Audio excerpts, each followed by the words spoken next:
Biology अधूरी है इस चैप्टर के बिना।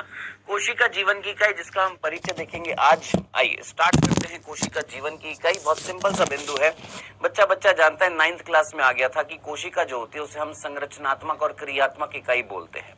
एक शरीर की संरचना कौन करती है? एक कोशिका। एक शरीर के अंदर कार्य कौन संपन्न कर रही है? कोशिका। तो कोशिका क्या हो गई है? एक संरचनात्मक और क्रियात्मक इकाई है। यस, एक संरचनात्मक और क्रियात्मक इकाई कहा जाता है किसको? कोशिका को, क्योंकि अकेली कोशिका एक जीव को बना सकती है। यानी एक कोशिका से जीव बन सकता है। हाँ, जरा सोचिए, आपका निर्माण किससे हुआ? एक कोशिका से, जिसका नाम क्या है? युग्मनज, है ना। तो युग्मनज से पूरा का पूरा एक शरीर बना या नहीं बना? बिल्कुल बना। तो कोशिका को हम क्या बोल रहे हैं? इकाई बोल रहे हैं। किसकी? जीवन। मैं कौन हूं? मेरे अंदर क्या है? जीवन है। उस जीवन की इकाई, इकाई मीन्स यूनिट, यूनिट का मतलब एक, यानी जीवन की शुरुआत किससे हुई है? एक कोशिका से, जिसका नाम है युग्मनज। बताइए, इतनी सी बात समझ में आई है?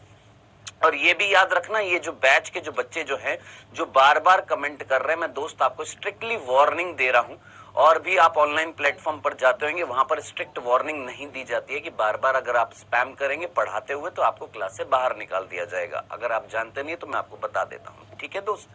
अगर बार बार एक ही चीज को आप कॉपी पेस्ट करते जाएंगे तो कमेंट सेक्शन में और बच्चों के डाउट्स नहीं दिख पाएंगे। सो प्लीज रिक्वेस्ट है आप सभी से, विनम्र निवेदन है, पढ़ाते हुए डिस्टर्ब मत करिएगा, ठीक है? ओके, ठीक है। जय महाकाल। ओके, याद रखिएगा इस चीज को। डन। ओके आशीष शर्मा, एक ही चीज को कॉपी पेस्ट मत कर बेटा, एक ही बार प्लीज सुन ले इस चीज को, ठीक। सो ये सिंपल सा बिंदु था, बहुत सीधी सी बात थी। एक कोशिका जो होती है वो संरचना भी बनाती है और कार्य भी संपन्न करती है, ठीक है। आगे बढ़ते हैं। अब ये हमारी एनसीईआरटी है। एनसीईआरटी में सबसे पहला जो पन्ना जो दे रखा है, सबसे फर्स्ट पेज जो दे रखा है कोशिका जीवन की इकाई, उसमें सिंपल सा एक बिंदु याद रख ले भाई, क्या? जीवन की आधारभूत इकाई किसको कहा जाता है? कोशिका को कहा जाता है। कोशिका जो होती है वो जीवन की आधारभूत इकाई होती है। एक निर्जीव के अंदर, कोशिका के अंदर, भाई एक सजीव और एक निर्जीव में फर्क क्या होता है? इसमें कोशिका है क्या? नहीं ना। मेरे अंदर कोशिका और वो कोशिका कार्य कर रही है? बिल्कुल कर रही है। इसके अंदर कोशिका नहीं है, कोई कार्य नहीं हो रहा है, सीधी सी बात है, ठीक है। सो जीवन की आधारभूत इकाई किसको कहा जाता है बेटा? कोशिका को कहा जाता है। आगे बढ़ते हैं। अब कोशिका क्या है? एनसीईआरटी में हेडिंग डाल रखी है भाई साहब, कोशिका। What is cell? कोशिका क्या है? कोशिका क्या है? ये सचिन चौधरी को क्लास से बाहर निकालिएगा, निकालते जाइए। जिसका मैं नाम लेता जाऊं उसको क्लास से बाहर निकालते जाइएगा, ठीक है। सचिन चौधरी को क्लास से बाहर निकालिएगा। जिसका मैं नाम लेता जाऊं, डाउटनट वाले भैया, उनको क्लास से बाहर निकाल। ऐसे बच्चों की जरूरत नहीं है जो पढ़ने नहीं आए हैं यहाँ पर, ठीक है। हाँ जी, कोशिका क्या है? प्रश्न आ रहा है, व्हाट इज सेल? कोशिका क्या है? आपसे कोई पूछे कोशिका क्या है तो आप मुझे बताइएगा। सबसे पहला बिंदु लिख रखा है, स्वतंत्र अस्तित्व यापन व जीवन के सभी आवश्यक कार्य करने में सक्षम होती है। इन दोनों लाइनों का मीनिंग जरा सोचिए। क्या आपसे पूछा, बताओ बालक सेल क्या होती है? What is cell? एनसीईआरटी बोलती कि भैया सेल एक स्वतंत्र अस्तित्व यापन, जीवन के सभी आवश्यक करने में सक्षम होती है। यानी सेल एक ऐसी संरचना है, कोशिका एक ऐसी संरचना है जिसके अंदर सारे कार्य संपन्न हो रहे हैं जो एक जीवन के लिए जरूरी होते हैं। क्या क्या? जरा सोचिए। पाचन भी होएगा, अवशोषण भी होएगा, है जी, श्वसन भी होएगा, उत्सर्जन भी होएगा, सब कुछ जो एक जीवन जीने के लिए चाहिए होता है। एक जीवन जीने के लिए जो जो कार्य चाहिए होते हैं वो सारे के सारे आवश्यक कार्य किसके अंदर है भाई साहब? एक संरचना के अंदर है, जिसको हमने बोल दिया कोशिका। ठीक है सर, इतनी बात तो हमको समझ में आ गई। क्या? कि कोशिका एक ऐसी संरचना जिसके अंदर वो सारे कार्य हो रहे हैं जो जीवन के लिए चाहिए। ठीक है सर, ये तो समझ में आ गया, लेकिन ये क्या है? स्वतंत्र अस्तित्व यापन। सर ये लाइन का मीनिंग समझ में नहीं आया। स्वतंत्र अस्तित्व यापन का मतलब क्या होता है? आप मुझे बताइए, आप बहुकोशिकीय हैं कि एकल कोशिकीय हैं? बताइए, बोलिए। आप एकल कोशिकीय हैं, बहुकोशिकीय हैं? बहुकोशिकीय हैं। कैसे हैं सर? हम बहुकोशिकीय हैं। जो बेटा आंसर देगा, जो पढ़ाई करेगा वो क्लास में टिकेगा, जो फालतू की बातें करेगा मैं उसको एक झटके में क्लास से बाहर निकालूंगा। ये स्ट्रिक्ट वार्निंग है, याद रखिएगा, ठीक है? और फिर आप कभी लाइव क्लास में नहीं आ पाएंगे, चाहे आप आरंभ बैच के हो चाहे आप उड़ान बैच के हो, ठीक है? याद रखिएगा स्ट्रिक्टली, ठीक है? सर ये लाइव क्लासेस कब से चलेंगी? बेटा ये हर ट्यूसडे और फ्राइडे को होगी। मैं एक और चीज क्लियर कर दूं, ये लाइव क्लास जो होंगी, ये ट्यूसडे को और फ्राइडे को हुआ करेंगी, जिसमें हम एनसीईआरटी हाइलाइटेड के रिवीजन करेंगे, ठीक है? अभी चैप्टर जो चल रहा है वो कौन सा चल रहा है आपका? सेल। टाइमिंग जो होएगा वो क्या होएगा? 2 से 3:30 होएगा। पहले भी बता चुका हूं, कई बार बता चुका हूं। डन। चल, हाँ जी, मैंने प्रश्न पूछा आप बहुकोशिकीय एकल कोशिकीय, आपने बोला सर हम बहुकोशिकीय, हम तो बहुत सारी सेल से बने हुए हैं, है ना? हाँ, बिल्कुल बने हुए हैं। अब मैं तुमसे पूछता हूं, अमीबा नाम सभी ने सुना हुआ, अमीबा एकल कोशिकीय की बहुकोशिकीय है? सोच सर, एकल कोशिकीय यानी एक कोशिका स्वतंत्र रूप से एक जीवन का निर्माण कर सकती है। सोच, मेरे वर्ड्स को, मेरी लाइनों को फील कर। एक कोशिका स्वतंत्र रूप से फ्रीली एक जीवन का निर्माण कर सकती है। बोलो, एक कोशिका स्वतंत्र रूप से एक जीवन का निर्माण कर सकती है? कर सकती है अजी, कर सकती है, तभी तो हम उनको क्या बोलते हैं? एकल कोशिकीय जीव। तो यहां पर इस लाइन का मीनिंग क्या था कि कोशिका क्या है? सर कोशिका स्वतंत्र रूप से एक जीव का निर्माण कर सकती है। कोशिका एक ऐसी संरचना है जिसके अंदर जीवन के संपन्न होने के सारे कार्य मिलते हैं। ऐसी संरचना को हम क्या कहते हैं? कोशिका कहते हैं। बिना किसी देखो क्या लिखा है, कोशिका के बिना, यानी बिना सेल के क्या हम किसी जीव का अस्तित्व मान सकते हैं? हम बोल सकते हैं कि ये जीव है बिना कोशिका के? अरे नहीं भैया, बिना कोशिका के उस संरचना को हम जीव नहीं बोल सकते हैं। एक जीवित कोशिका का पाया जाना अति आवश्यक है। इसीलिए हमने क्या बोला? कोशिका को संरचनात्मक और क्रियात्मक इकाई कहते हैं। बोलिए जनाब, यहां से यहां तक की बात समझ में आ गई है? यहां से यहां तक ये लाइनें समझ में आ गई हैं? एनसीईआरटी चाहिए थी ना तुमको? एनसीईआरटी हाइलाइट्स लेकर आया हूं, पढ़ समझ खत्म खल्लास। चलो आगे बढ़ते। अब यहां पर थोड़ी सी गड़बड़ी दे रखी है हमारी एनसीईआरटी में। क्या बोल रखा है कि भाई साहब कोशिका की खोज किसने करी है? देखो लिखा हुआ है, एंटोन वॉन लिविनहॉक ने पहली बार कोशिका को देखा व इसका वर्णन किया था। सबसे पहले एंटोन वॉन लिविनहॉक ने पहली बार कोशिका को देखा, लेकिन बांगड़ू हमारी एनसीईआरटी ने एक मिस्टेक कर दी। क्या कि भाई साहब कौन सी कोशिका को देखा था? एंटोन वॉन लिविनहॉक ने पहली बार जीवित कोशिका को देखा था। अरे बच्चा जानता है, 9th क्लास में आ जाती है चीज। लिविनहॉक ने सबसे पहले जीवित कोशिका को देखा था। जानते हैं ना, है ना? कौन से वर्ष में देखा? उससे पहले किसी ने और कोशिका को भी देखा, वो भी अभी हम देखेंगे। उसके बाद रॉबर्ट ब्राउन ने केंद्रक की खोज करी। चली थी। अब ये चीजें हमारी एनसीईआरटी में यहां से यहां तक दे रखा था। अब हम अपने तरीके से बात करते हैं थोड़ा सा। देखिए, सबसे पहले हम कोशिका की खोज की बात करते हैं। देखिए, ये तो थी एनसीईआरटी। अब एनसीईआरटी के अतिरिक्त थोड़ी सी एक्स्ट्रा चीज अगर आप पढ़ लेंगे तो कोई नुकसान नहीं होएगा। कोशिका की खोज की बात करते हैं। आपको ये एक वैज्ञानिक दिख रहा है और यहाँ पर एक सूक्ष्मदर्शी दिख रहा है। बहुत अच्छे तरीके से आप जानते हैं ये वैज्ञानिक कौन है। बहुत अच्छे तरीके से आप जानते हैं ये वैज्ञानिक कौन थे गुरु? ये वैज्ञानिक है रॉबर्ट हुक। बहुत अच्छे तरीके से नाम आप सभी ने सुना हुआ है। क्या नाम देते हैं इनको? सर रॉबर्ट हुक नाम देते हैं। बोलते हैं हाँ जी। इन्हीं रॉबर्ट हुक ने 1665 में किसकी खोज करी थी? सर्वप्रथम किसकी खोज करी थी? कोशिका की खोज करी थी। कोशिका की खोज करी थी किसने? सर रॉबर्ट हुक ने। लेकिन इन्होंने जो कोशिका की खोज करी थी वो कोशिका कैसी थी? मृत कोशिका थी। कौन सी कोशिका थी? मृत कोशिका थी। कौन सी कोशिका थी बेटा? मृत कोशिका थी।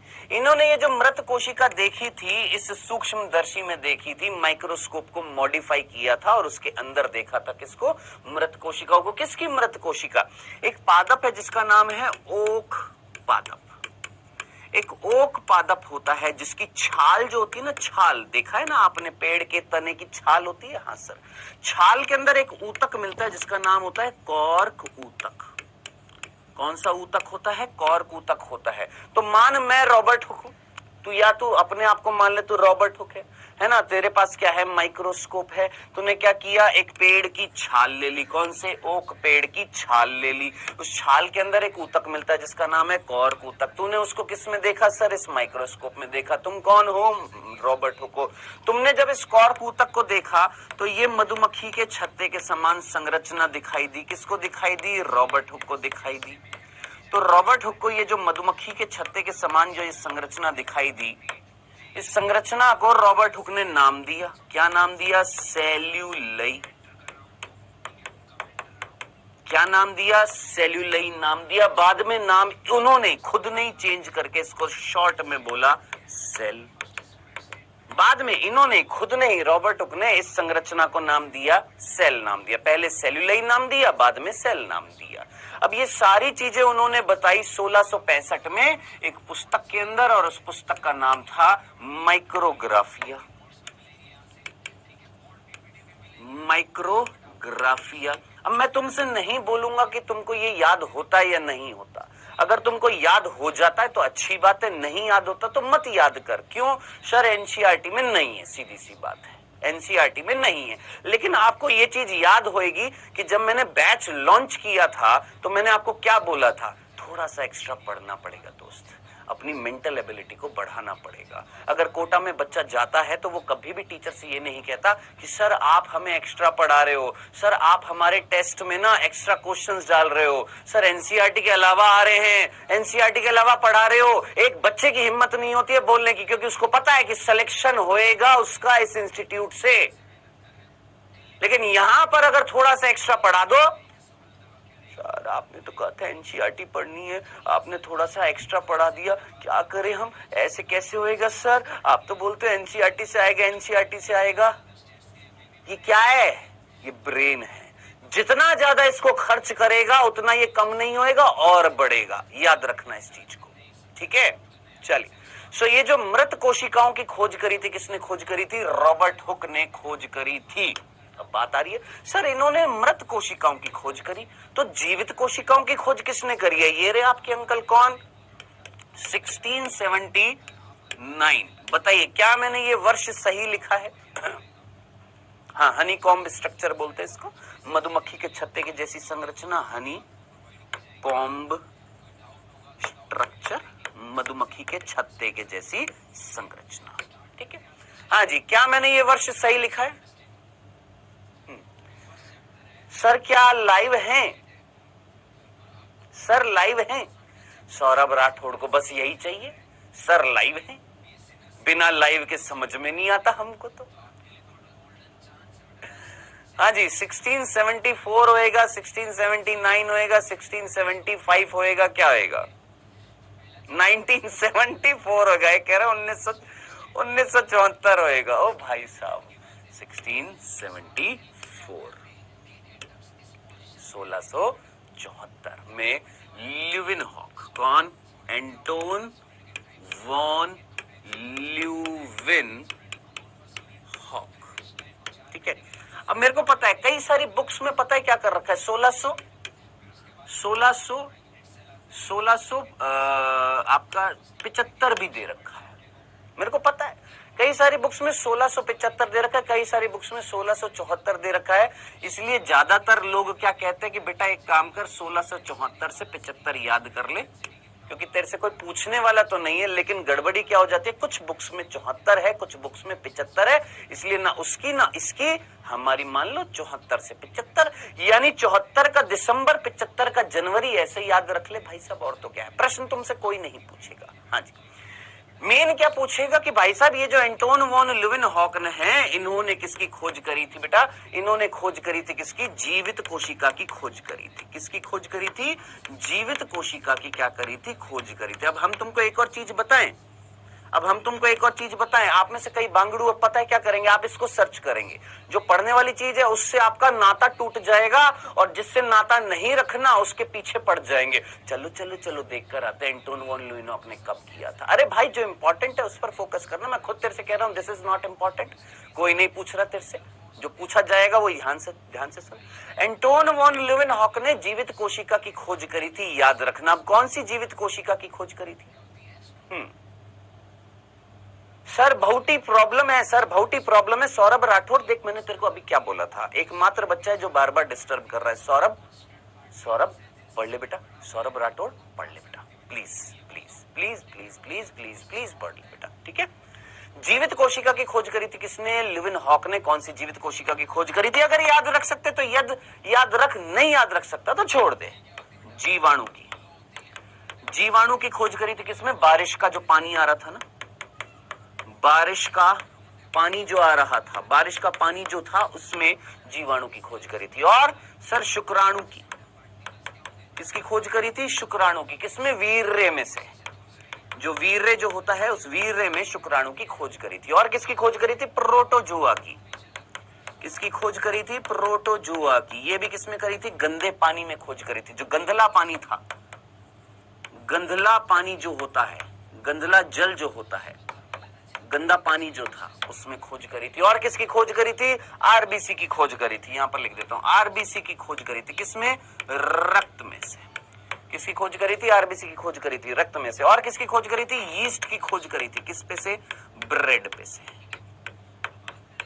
तो बेटा जी ये कुल मिलाकर 5 प्रकार की कोशिकाओं की खोज करी थी किसने? एंटोन वॉन ल्यूवेनहॉक ने 5 प्रकार की कोशिकाओं की खोज करी थी। और ये सारी की सारी कोशिका कैसी थी? जीवित थी। अब प्रश्न आपका आएगा, सर इन्होंने, रॉबर्ट हुक ने मृत कोशिका की खोज करी और इन्होंने जीवित कोशिका की खोज करी। अब सर मृत और जीवित कोशिका में अंतर क्या होता है? तो मैं बहुत सिंपल सी बात से आपसे पूछूंगा। भाई साहब इधर देखिएगा, जरा ध्यान से देखिएगा, फटाफट देखिएगा, टाइम इतना है नहीं, टाइम इतना है नहीं कि ये छोटे बच्चों वाली बेबी बेबी बेबी बेबी। हाँ जी, आपको यहां पर ये 2 कोशिकाएं दिखाई दे रही हैं? जी जनाब दिखाई दे रही हैं।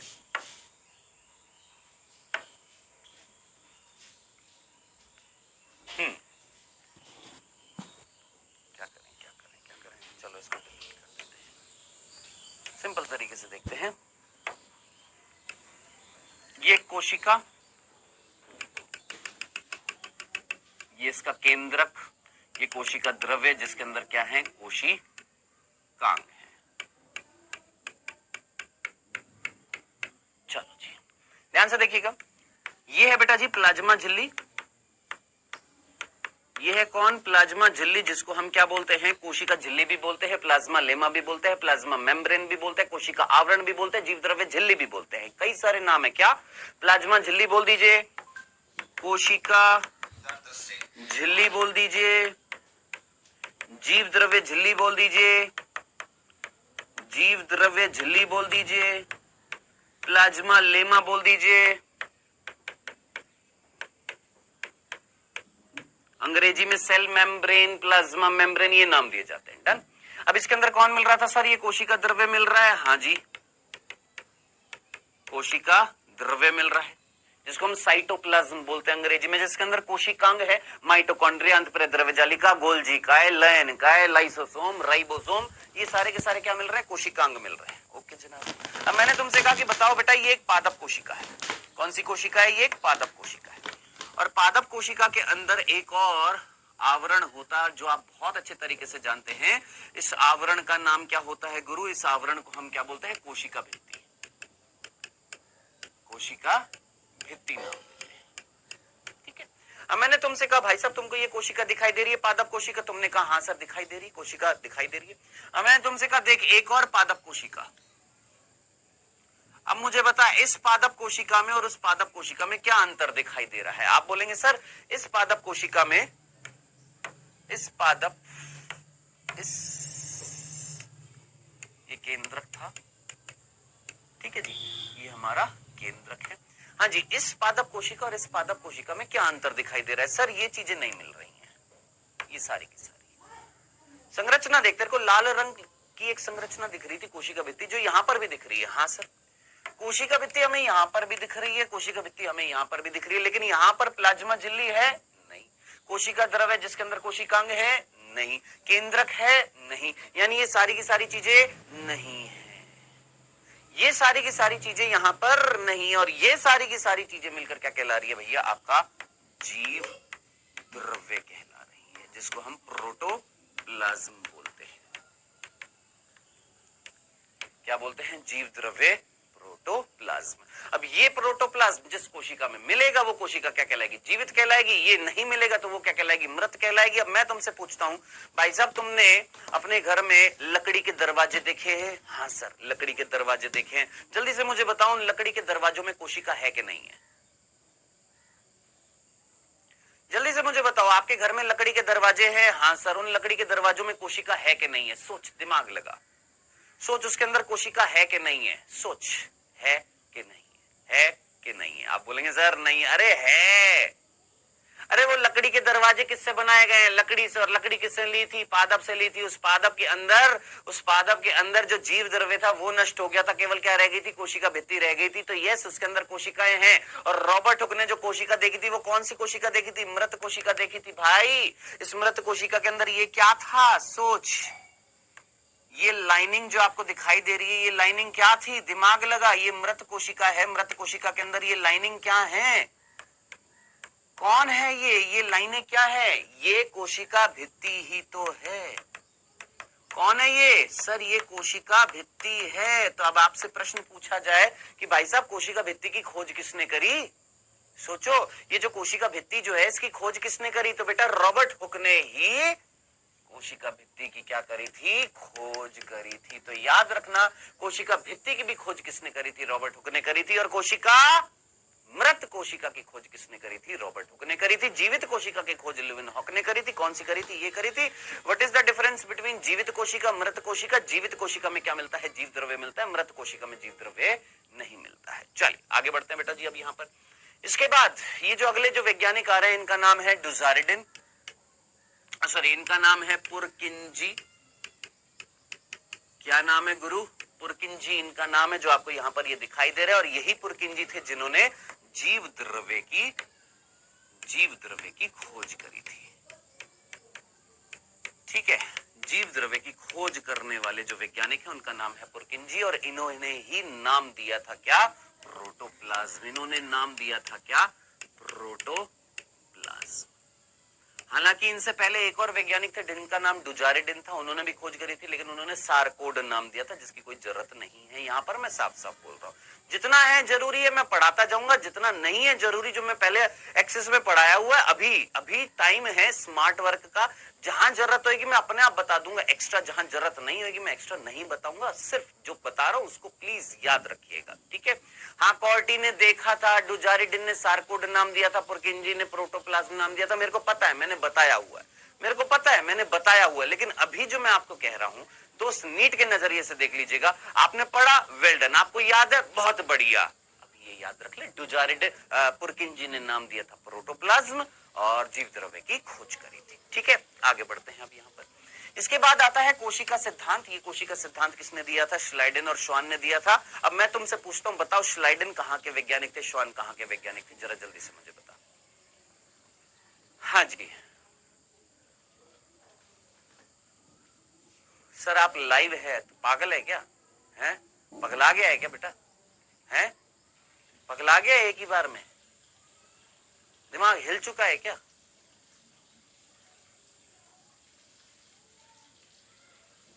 बार बार एक ही चीज को रिपीट किया जा रहा है, सर आप लाइव है, सर आप लाइव है, सर आप लाइव है।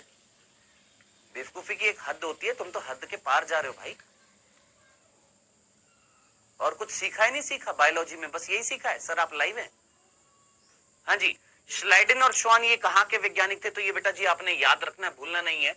आपके जो श्लाइडन जो थे ये क्या थे बेटा? ये जर्मनी के थे और ये एक वनस्पति वैज्ञानिक थे। हाईलाइट करना है आपने सारा का सारा। जबकि श्वान जो थे आपके, कौन से? थियोडोर श्वान जो थे, ये कहां थे? ये ब्रिटिश प्राणी वैज्ञानिक थे। क्या इतनी सी बात याद रहेगी? ये आपके श्लाइडन, ये आपके श्वान, ये ब्रिटिश प्राणी वैज्ञानिक है। और ये जो है ये आपके जर्मनी के वनस्पति वैज्ञानिक है। Simple, okay. आइए अब इस कोशिका सिद्धांत में उन्होंने क्या बताया? 1838 में श्लाइडेन जो है जो कहां के थे बेटा, जर्मनी के हैं, ठीक है। और क्या है बेटा जी, बॉटनिस्ट। बॉटनिस्ट का मतलब वनस्पति वैज्ञानिक है, वनस्पतियों पर अध्ययन करेंगे। भाई साहब इन्होंने वनस्पति पर अध्ययन किया और बताया क्या, all plants are made up of cell. Simple सा इतना सा कथन, all plants are made up of cell. Sir हम हिंदी मीडियम के, हमको इंग्लिश में कैसे लिख दिया, हमको समझ में नहीं आया। तो बेटा पास हो गया ना 12वीं कक्षा में, इतनी तो अंग्रेजी आती है। All plants are made up of cell का मतलब क्या होगा, सभी के सभी पादप किससे बने हुए हैं, कोशिका से बने हुए हैं। डन। कौन, श्लाइडेन ने बोला।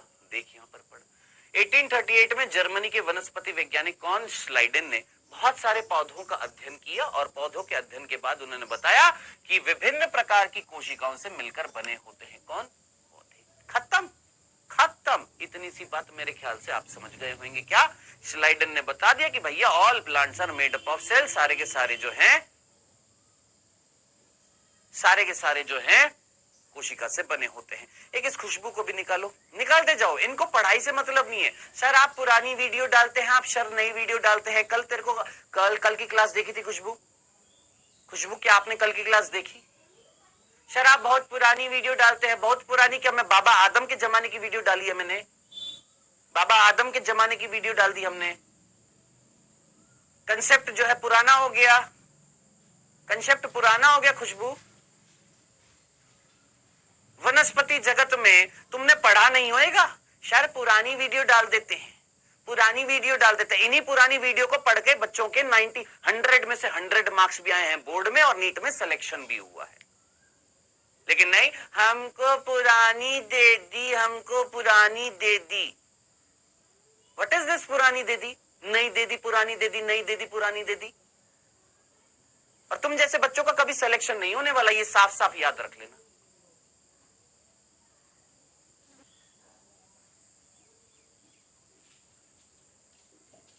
पढ़ा रहा हूं, पढ़ना नहीं है। पुरानी दे दी, नई दे दी, पुरानी दे दी, नई दे दी।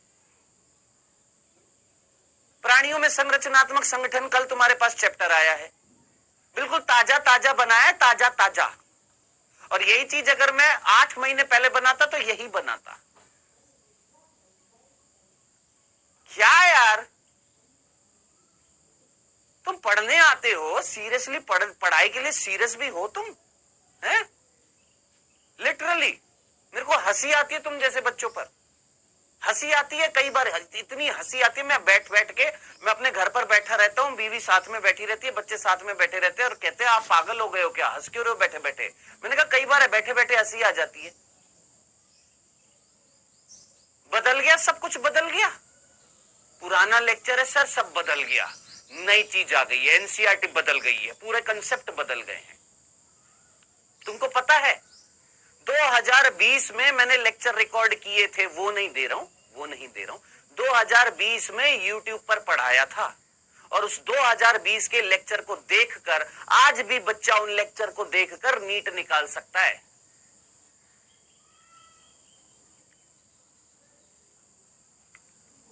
लेकिन नहीं, पुरानी दे दी, नई दे दी। भाई साहब नई दे दी है, प्राणियों में संरचनात्मक, नया नया ताजा ताजा बनाया, अभी कल परसों की बात है, ठीक है। ताजा ताजा खाइएगा, ठीक है।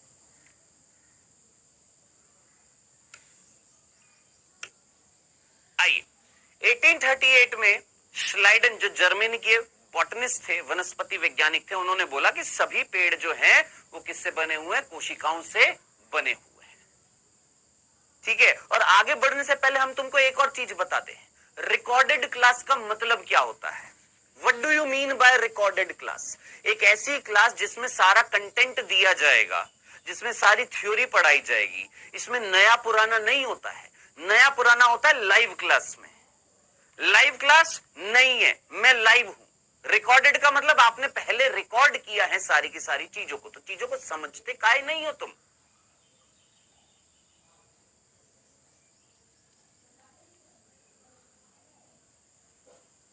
तुमको एक और चीज बताएं, एक बार उस वनस्पति जगत के लेक्चर को ध्यान से देखना। तुमको बहुत बड़े बड़े लग रहे थे ना 3-3 घंटे के, जरा जाइएगा सीकर में, लिटरली बता रहे हैं तुमको। सीकर में जाइएगा, हमारे साथ वाले कई पढ़ाने वाले हैं वहां पर। सीकर में जाइए, बच्चे को दोपहर को 12 बजे बुलाते हैं, रात को 9 बजे छोड़ते हैं। 12 बजे बुलाते हैं, रात को 9 बजे छोड़ते हैं। 4-4 घंटे की बायो की एक्स्ट्रा क्लासेस चलती हैं। हमको पता है तुम मोबाइल में देख रहे हो, आंखों में दर्द हो जाता है, तो हम तुमको इतना सा इलाज बता सकते हैं दोस्त कि जैसे आज का लेक्चर जो आपके पास आ रहा है उसको मत देखो, कल देख लो, उसको फास्ट स्पीड में देख लो, स्पीड फास्ट करके देख लो, ठीक है? स्पीड फास्ट करके देख लो, टाइम भी बच जाएगा, आपका डाटा भी बच जाएगा। लेकिन रोना धोना कम कर दो यार। तुम नीट के तैयारी करने वाले बच्चे हो, अपने कंफर्ट जोन से बाहर निकलो। ये जो आरामदायक जिंदगी जो जी रहे हो ना तुमको लग रहा है कि हाँ भाई ऐसे सिलेक्शन हो जाएगा, ऐसे सिलेक्शन नहीं होएगा। अपने कंफर्ट जोन से बाहर निकलिए, पढ़ाई के लिए थोड़ा सा सीरियस होइए, और जो चीजें पढ़ाई जा रही है उनको ध्यान से पढ़िए। या तो आपको अपने टीचर पर विश्वास नहीं है, या आपको अपने आप पर विश्वास नहीं है। आपको विश्वास है दूसरे लोगों पर जो आपको बोलते हैं कि ऐसे कर लो हो जाएगा, ऐसे कर लो हो जाएगा। तुम उनकी बातों पर विश्वास करके जाओ, फिर उनसे पढ़ लो, और फिर देख लेना वहां पर सिलेक्शन होता है कि यहां पर सिलेक्शन होता है, तुम्हें अपने आप पता लग जाएगा। जब तुम्हारे लिए इतना सब कुछ करने की कोशिश कर रहा हूं, तुम्हें पता है मेरे को नहीं दिया गया था ये 2 से 2:30 3:30 बजे का लेक्चर, मेरे पास नहीं दिया। अच्छा मेरे को ये बताइए, क्या आपको आरंभ बैच में बोला था कि आपको लाइव क्लास मिलेंगी? बोला था आपको? बोला था क्या? नहीं बोला था। ली ना, जान पूछकर। क्यों ली? क्योंकि सोच रहे हैं आपके लिए। और जाइएगा जहां पर तुमको पढ़ना है ना, वहां पे हर जगह तुमको रिकॉर्डेड लेक्चर मिल रहे हैं, और वो भी पुराने ही मिलेंगे, नए नहीं मिलेंगे। क्यों कर रहे हैं? पागल हूं मैं यहां पर जो कर रहा हूं?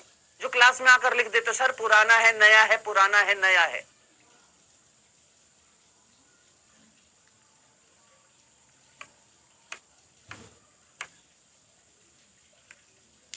मैं चाहता तो और दूसरी जगह क्लास लेता, नहीं, लेकिन आपके बैच में ले रहा हूं। क्यों ले रहा हूं? क्योंकि सीरियस हूं मैं आपके लिए, और प्लीज सीरियसनेस दिखाइए आप भी। 1838 में श्लाइडन ने बोला था ना लाइव क्लास में आऊंगा, कराऊंगा एनसीईआरटी हाइलाइट्स, आया हूं ना, बोला है ना 2 दिन का समय दीजिए, सारे के सारे क्वेश्चंस के मॉड्यूल मिल जाएंगे, दीजिए ना यार।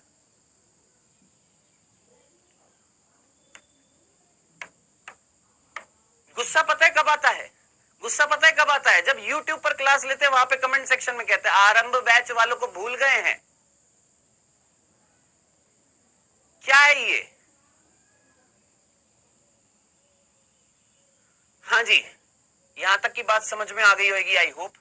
1838 में जर्मनी के वनस्पति वैज्ञानिक कौन? श्लाइडन। किसके?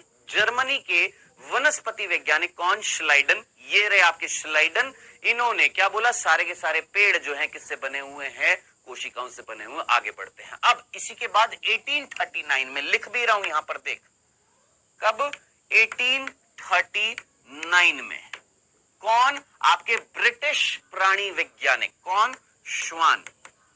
कहां के थे? ब्रिटिश थे। कौन थे? ब्रिटिश थे और जूलॉजिस्ट थे। ब्रिटिश थे और जूलॉजिस्ट थे। जूलॉजिस्ट यानी प्राणी वैज्ञानिक थे, प्राणियों का अध्ययन किए। अब ये भी कुछ ऐसा ही बताए क्या? इन्होंने प्लांट्स का अध्ययन किया, इन्होंने एनिमल्स का अध्ययन किया। इन्होंने क्या बोला कि भैया all animals are made up of cell, all animals are made up of cell. क्या? सारे के सारे प्राणी जो हैं, सारे के सारे एनिमल्स जो हैं, प्राणी जो हैं, जंतु जो हैं, वो भी किससे बने हुए? सेल से बने हुए। लेकिन इन्होंने ये तो बोला ही बोला, साथ साथ इन्होंने 2 चीजें और बताई। क्या 2 चीजें बताई? ध्यान से सुनिएगा बेटा। श्वान से संबंधित आपसे नीट में प्रश्न पूछा जा सकता है, बिल्कुल पूछा जा सकता है। श्वान ने एक सिंपल सी बात तो ये बता दी, ओके। अब श्वान ने 2 चीजें और बताई, बांगड़ू ध्यान से सुनना। 2 चीजें और क्या बता दी? आप अभी अभी पढ़े थे कि कहीं ना कहीं एक जीवित कोशिका और एक मृत कोशिका में, जीवित कोशिका में कहीं ना कहीं प्लाज्मा झिल्ली, जीव द्रव्य झिल्ली, कोशिका झिल्ली जिसको हम बोलते हैं, ये मिल रही थी। हाँ, जो मृत कोशिका में नहीं मिल रही थी। तो ये प्लाज्मा झिल्ली या जीव द्रव्य झिल्ली या कोशिका झिल्ली जो है, इसकी खोज किसने करी थी? साफ साफ लिखा हुआ है, याद रखना, भूल मत जाना। साफ साफ लिखा हुआ है यहां पर। क्या? कि विभिन्न जंतु कोशिकाओं के अध्ययन के बाद पाया गया कि कोशिका के बाहर एक पतली परत मिलती है जिसे आजकल जीव द्रव्य झिल्ली कहते हैं। यानी जीव द्रव्य झिल्ली या प्लाज्मा झिल्ली या कोशिका झिल्ली की खोज किसने करी है गुरु? याद रख लेना, भूल ना जाइएगा, किसने करी है? याद रखिएगा किसने? इसी श्वान ने किसकी खोज करी है? सेल मेम्ब्रेन की। सेल मेम्ब्रेन बोल दीजिए, कोशिका आवरण बोल दीजिए, कोशिका झिल्ली बोल दीजिए, जीव द्रव्य झिल्ली बोल दीजिए, प्लाज्मा झिल्ली बोल दीजिए, इसकी क्या करी थी? खोज करी थी। पहली चीज। दूसरी चीज, श्वान ने यह भी बताया एक पादप कोशिका जंतु कोशिका से भिन्न कैसे होती है। एक पादप कोशिका जंतु कोशिका से भिन्न कैसी होती है, एक प्लांट सेल एनिमल सेल से कैसे अलग होती है। क्या कि पादप कोशिका में क्या मिल रही है?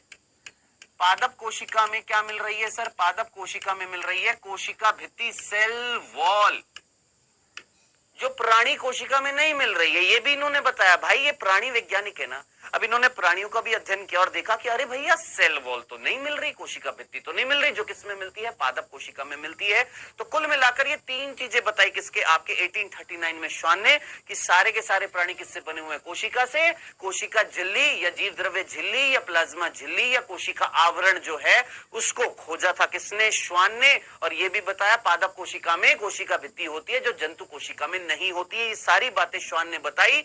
अब इन दोनों ने मिलकर कहा कि आइए गठबंधन कर लेते हैं। क्या भाई? श्वान ने इसके कथन को देखा कि अच्छा श्लाइडर ने ऐसी बात बोली है क्या? सभी पेड़ कोशिका से बने हुए हैं। ठीक है, श्लाइडर ने देखा अरे श्वान ने भी बताया सभी प्राणी किससे बने हुए? कोशिका से। आइए दोनों गठबंधन कर लेते हैं। और गठबंधन करके 1839 में दोनों ने क्या दे दिया था? मिलके कोशिका सिद्धांत दे दिया। अब ये कोशिका सिद्धांत क्या बोला? कि सभी पेड़ यानी सभी पादप और सभी जंतु किससे बने हुए हैं? कोशिकाओं से बने हुए हैं। यानी दोनों ने अपनी स्टेटमेंट को मिक्स करके बोल दिया किसमें? कोशिका सिद्धांत में, कि सभी पादप और सभी जंतु किससे बने हुए हैं? कोशिकाओं से। लेकिन पलटकर जब इन दोनों से प्रश्न पूछा गया, अरे बांगड़ुओं जरा ये बताओ, तुमने ये तो बता दिया कि सभी पेड़ सभी जंतु कोशिकाओं से बने हुए। वेल डन, बहुत ही बढ़िया, बहुत ही बढ़िया। सभी पेड़ सभी जंतु कोशिकाओं से बने हुए, लेकिन ये कोशिका आ कहां से रही है? ये कोशिका आ कहां से रही है? ये कोशिका कहां से आ रही है? ये तो बताओ। इन्होंने हाथ खड़े कर लिया, हमको नहीं पता, हम नहीं जानते कोशिका। ये कोशिका आ कहां से रही है? इट मींस ये कोशिका सिद्धांत कैसा था? पूरा था कि अधूरा था? अधूरा था। अब इस अधूरे कोशिका सिद्धांत को, ये जो अधूरा कोशिका सिद्धांत है, इसको पूरा किया था किसने बेटा जी? ये वैज्ञानिक जिसका नाम आप बहुत अच्छे तरीके से जानते हैं, रुडोल्फ विर्चू। बिच्छू नहीं, कौन? Rudolf Virchow. इन्होंने इस कोशिका सिद्धांत को पूरा किया। और कैसे पूरा किया? एक स्टेटमेंट दिया था जो आप बहुत अच्छे तरीके से जानते हैं, ओमनिस सेल्यूला ई सेल्यूला नहीं, ओमनिस सेल्यूल ई सेल्यूला।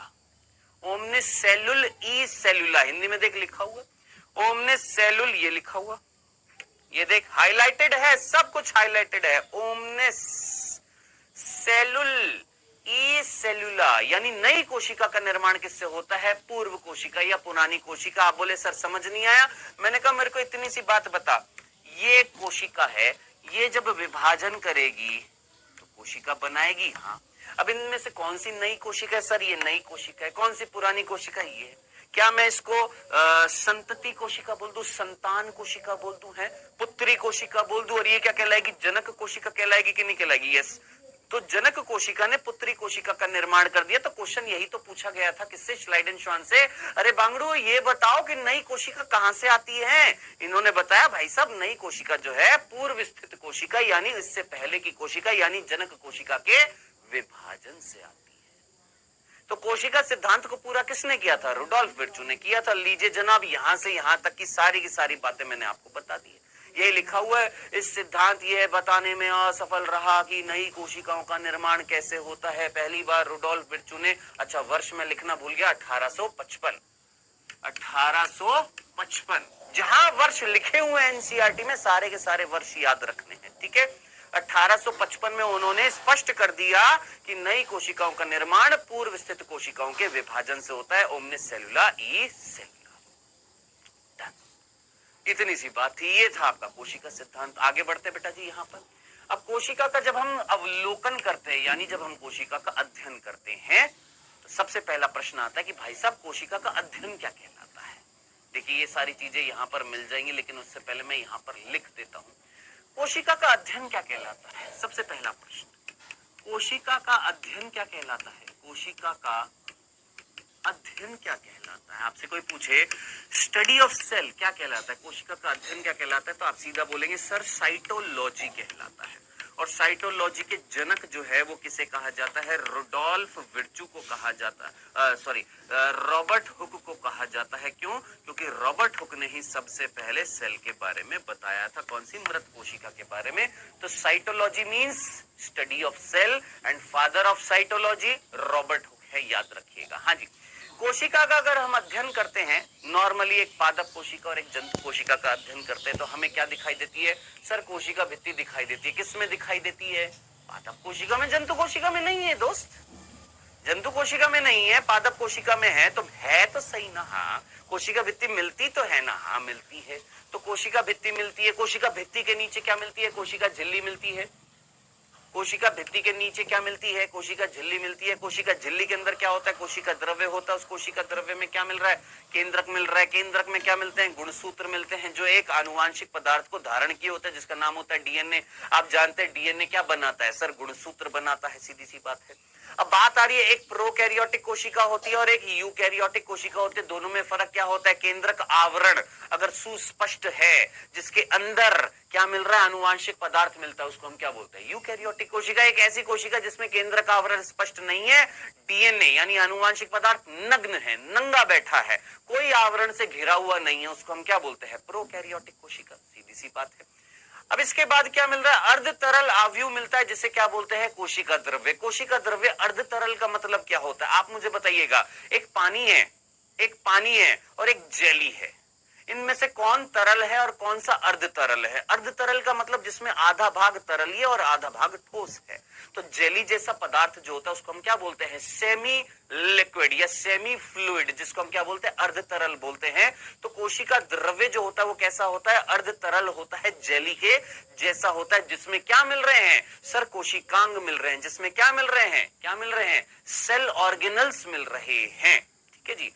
और जितनी भी क्रियाएं होनी है कोशिका के अंदर, वो कहां पर हो रही है? सोच, श्वसन कहां पर होएगा, उत्सर्जन कहां पर होएगा, रेस्पिरेशन, श्वसन, परिसंचरण, ये सब कुछ एक कोशिका के अंदर कहां पर हो रहा है? उसके कोशिका द्रव्य में हो रहा है कि नहीं हो रहा है? यानी जीवन से संबंधित जितनी भी क्रियाएं हैं, रासायनिक क्रिया, वो कहां पर संपन्न हो रही है? कोशिका द्रव्य में हो रही है। कोशिका द्रव्य में कहां हो रही है? उसके कोशिकांग में हो रही है। डन।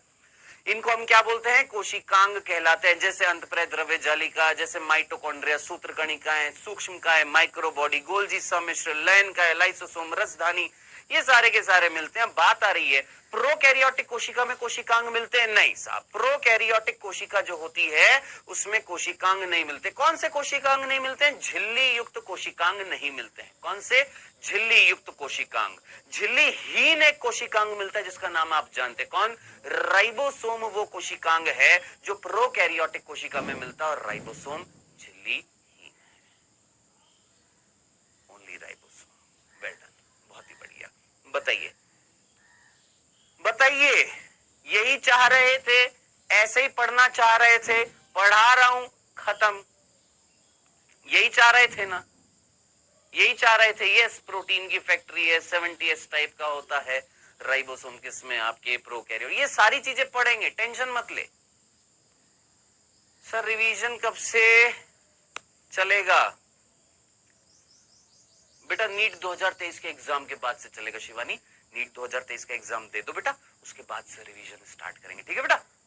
ओके बेटा, चलो बेटा आगे बढ़ते हैं बेटा। नेक्स्ट, अब यहां पर कुछ कोशिकाएं दिखाई हुई हैं।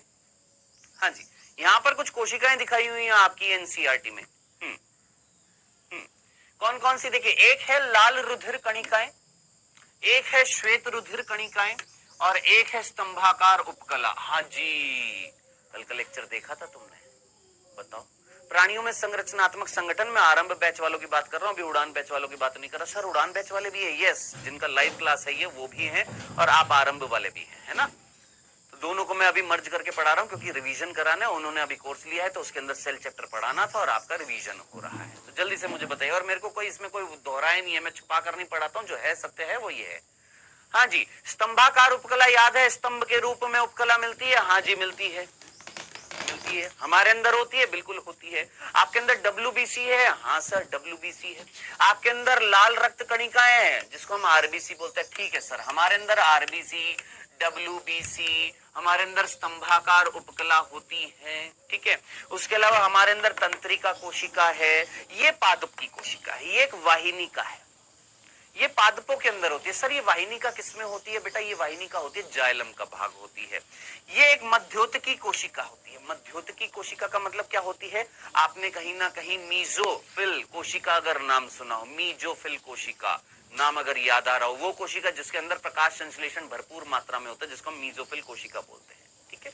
सो ये कोशिका जस्ट दिखाई हुई है ये बताकर कि प्रभु सारी की सारी कोशिका एक जैसी आकृति के आधार पर, अलग अलग आकृति की होती है, अलग अलग माप की होती है, कुछ लंबी होती है, छोटी होती है, कुछ स्तंभाकार होती है, कुछ चपटी होती है, अलग अलग आकृति की अलग अलग कोशिकाएं हैं, अलग अलग उनका कार्य है। हाँ जी, ओके ओके सुमित सिंह, मैं समझ गया हूं, मैं समझ गया। आरंभ 2 में नहीं पढ़ाया गया, मैं पढ़ा रहा हूं दोस्त, तेरे को पढ़ा रहा हूं। आरंभ 2 में भी ये चैप्टर आ जाएगा, ये संयोजी ऊतक के प्रकार। बांगड़ू आ जाओ भूपेश कुमार, ये संयोजी ऊतक का प्रकार नहीं है, ये उपकला ऊतक के अंदर आता है बेटा। सर हमारी कोशिका कैसी होती है? नाचने वाली होती है। सर हमारी कोशिका कैसी होती है? नेहा कुमार ने पूछा सर हमारी कोशिका कैसी होती है? हमारी कोशिका बेटा ऐसी भी होती है, ऐसी भी होती है, ऐसी भी होती है, ऐसी भी होती है। नेहा कुमार तुम्हारे दिमाग में ऐसी कोशिका है, नेहा कुमार तुम्हारे रक्त में ये वाली भी कोशिका है, ये वाली भी कोशिका है। नेहा कुमार तुम्हारे कहीं ना कहीं, नेहा कुमार तुम्हारे कहीं ना कहीं पित्ताशय है, पित्ताशय गॉल ब्लैडर, उसमें ऐसी कोशिका होती है, ठीक है नेहा कुमार, समझ में आया? हाँ जी। अच्छा संयोजी ऊतक के ऊपर मिलते थे, ऐसा बोलना, हमको क्या पता भैया भूपेश कुमार तुम क्या कह रहे हो? सर मैंने इसलिए पूछा था क्योंकि मेरे भाई का रिवीजन चल गया है। बेटा शिवानी आपको पता है ये क्लासेस जो है ये रावलपिंडी एक्सप्रेस क्लासेस हैं, है ना। तो अगर आप इन रावलपिंडी एक्सप्रेस क्लासेस में बैठना चाहते हैं तो आपको चुपचाप बैठना पड़ेगा और चीजों को ध्यान से सुनना पड़ेगा, क्योंकि ये चीजें अब फास्ट चलेंगी, ये रिवीजन होएगा, आप बीच में कुछ लिख देंगे और आपका लिखने का जो मीनिंग होएगा मैं समझ नहीं पाऊंगा और मैं कुछ उल्टा सोच लूंगा, जो आपने लिखा है उसके बिहाफ पर आप डांट खा लेंगे। इसलिए बेहतर ये रहेगा जितने भी बच्चे हैं प्लीज, ये है हमारी शोएब का सर क्या कह रहे हो कि भाई साहब ये एक यूकैरियोटिक कोशिका है और ये एक प्रोकैरियोटिक कोशिका है। यूकैरियोटिक कोशिका का मतलब जिसमें केंद्रक आवरण मिलेगा, प्रोकैरियोटिक जिसमें केंद्रक आवरण नहीं मिलेगा। भैया पहली बात राइबोसोम दोनों के अंदर मिलेंगे। ये लो जी, ये राइबोसोम दिख रहा है तुमको? हाँ सर राइबोसोम दिख रहा है। और यहाँ पर राइबोसोम दिख रहा है? हाँ गुरु यहाँ पर भी राइबोसोम दिख रहा है। राइबोसोम तुमको कहाँ दिख रहा है? सर कोशिका द्रव्य में दिख रहा है। किसमें? यूकैरियोटिक कोशिका के द्रव्य में भी दिख रहा है, प्रोकैरियोटिक कोशिका के भी कोशिका द्रव्य में दिख रहा है। मैंने कहा ठीक है, और कहाँ दिख रहा है? तुमने बोला सर यहाँ पर एक कोशिकांग होता है जिसका नाम होता है माइटोकॉन्ड्रिया, एक और कोशिकांग होता है जिसका नाम होता है हरित लवक, ठीक है। तो राइबोसोम देख, यूकैरियोटिक कोशिका में राइबोसोम कहाँ मिल रहा है? सर कोशिका द्रव्य में मिल रहा है। मैंने कहा हाँ जी मिल रहा है। और कहाँ मिल रहा है? सर माइटोकॉन्ड्रिया के अंदर भी मिल रहा है। सर हरित लवक के अंदर भी मिल रहा है। लेकिन प्रोकैरियोटिक कोशिका में केवल कोशिका द्रव्य में मिल रहा है। यानी आपसे कोई पूछे कि प्रोकैरियोटिक कोशिका में राइबोसोम कहां पर मिलता है तो तुम सीधा बोलोगे कोशिका द्रव्य में। यूकैरियोटिक कोशिका में राइबोसोम कहां पर मिल रहा है तो तुम बोलोगे 3 जगह मिल रहा है। कौन कौन सी? सर कोशिका द्रव्य में भी मिल रहा है, सर हरित लवक में भी मिल रहा है, सर माइटोकॉन्ड्रिया में भी मिल रहा है, सर एक और संरचना में मिल रहा है जो कहलाती है खुरदरी अंतःप्रेय द्रव्य जालिका। और खुरदरी अंत पे द्रव्य जालिका खुरदरी क्यों हो जाती है? क्योंकि उसके ऊपर राइबोसोम चिपके हुए होते हैं। याद रखिएगा, इस चीज को भूल ना जाइएगा। ये यूकैरियोटिक कोशिका, ये प्रोकैरियोटिक कोशिका। जनाब आगे बढ़ते हैं, इतनी सी बात थी जो यहाँ पर लिखी हुई थी। ठीक है, आगे बढ़ते हैं। जंतु विभाजन में सहायता करते हैं। अब ये बोल रहा है कि भाई एक पादप कोशिका और एक जंतु कोशिका में अगर मैं अंतर देखूं तो एक पादप कोशिका और एक जंतु कोशिका में क्या अंतर होता है? तो जंतु कोशिका में ना एक कोशिकांग मिलता है जिसका नाम होता है क्या? तारक केंद्र, जो अंग्रेजी में क्या बोलते हैं, जिसको हम सेंट्रियोल, क्या नाम देते हैं? सेंट्रियोल। और ये जो कोशिका अंगक जो होता है, ये कोशिका विभाजन में सहायता करता है, जो किसमें मिलता है? जंतु कोशिका में मिलता है, ये पादप कोशिका में नहीं मिलता। फास्ट तो करना पड़ेगा, अब समय नहीं है कि मैं आपको हौले हौले धीरे धीरे पढ़ाऊं। ठीक है, फास्ट तो करना पड़ेगा बेटा, प्लीज फास्ट पढ़ना पड़ेगा। क्या जंतु कोशिकाओं में कौन मिलता है? तारक केंद्र मिलता है, सेंट्रियोल मिलता है, जो एक कोशिकांग है जो कोशिका विभाजन में सहायता करता है, जो किसमें मिल रहा है? जंतु कोशिका में मिल रहा है, पादप कोशिका में नहीं मिल रहा। खत्म, सीधी सी बात है। ये यहां से यहां तक बोल रखा है। अब यहां पर कुछ कोशिकाओं के माप आकार बता रखे हैं जो आपने याद करने हैं। कौन कौन से? सबसे छोटी कोशिका बता रखी है माइकोप्लाज्मा, जिसका आकार आपने याद रखना है 0.3 माइक्रोमीटर। याद रखना है तो याद रखना है, माइकोप्लाज्मा 0.3 माइक्रोमीटर। ठीक है, जबकि जीवाणु जो है इसकी लंबाई अगर मैं देखूं तो 3 से 5 माइक्रोमीटर। याद रखना है तो रखना है, बिल्कुल याद रखना है। क्या? सबसे छोटी कोशिका माइकोप्लाज्मा 0.3 माइक्रोमीटर। लंबी कौन है? यहां पर अगर मैं लंबाई देखूं यहां पर जीवाणु की तो कितनी है? 3 से 5 माइक्रोमीटर। ये याद रखना है तो याद रखना है। सबसे बड़ी कोशिका जो है वो कौन है? शतुरमुर्ग का अंडा। आकार आपको याद नहीं रखना, तेरे को यहां पर आकार दिया नहीं दिया, ये बताया। सबसे बड़ी कोशिका कौन? शतुरमुर्ग का अंडा, याद रख ले। सबसे छोटी कोशिका कौन? माइकोप्लाज्मा। आकार दे रखा है, याद कर, 0.3 माइक्रोमीटर। जीवाणु का आकार कितना दे रखा है? लंबाई कितनी दे रखी है? 3 से 5 माइक्रोमीटर। याद रख, याद रख। जो डाटा है वो याद रख, खत्म। जो नहीं दे रखा उसको याद मत रख। तेरे से कोई नहीं पूछ रहा शतुरमुर्ग का आकार कितना लंबा है, शतुरमुर्ग की कोशिका कितनी बड़ी होती है, कोई नहीं पूछ रहा तेरे से। हाँ, ये जरूर पूछा जाएगा, सबसे बड़ी कोशिका कौन सी है? शतुरमुर्ग का अंडा है, खत्म। नेक्स्ट, अब हम बहुकोशिकीय जीवों की अगर मैं बात करूं, स्पेशली मनुष्य की बात करूं, तो लाल रक्त कोशिकाओं का व्यास कितना है? 7 माइक्रोमीटर। व्यास कितना है? 7 माइक्रोमीटर। वहीं तंत्रिका कोशिका की लंबाई जो है, जो सबसे लंबी कोशिका होती है, वो दे नहीं रखी है, लेकिन ये बता रखा है सबसे लंबी कोशिका कौन सी होती है? आपकी तंत्रिका कोशिका। अब आपको समझना पड़ेगा बेटा जी, नीट की तैयारी कर रहे हैं आप, जब नोट्स बनाते हैं अपने एनसीईआरटी को पढ़कर, तो आपको वही चीजें लिखिए जो एनसीईआरटी में लिखी हुई हैं। यहां पर कितनी कोशिकाओं का डाटा दे रखा है? मात्र 3 का। माइकोप्लाज्मा का, जीवाणु का, आरबीसी का, खत्म। माइकोप्लाज्मा का 0.3 माइक्रोमीटर, जीवाणु का 3 से 5 माइक्रोमीटर, आरबीसी का 7 माइक्रोमीटर, खत्म। ये 3 डाटा याद कर।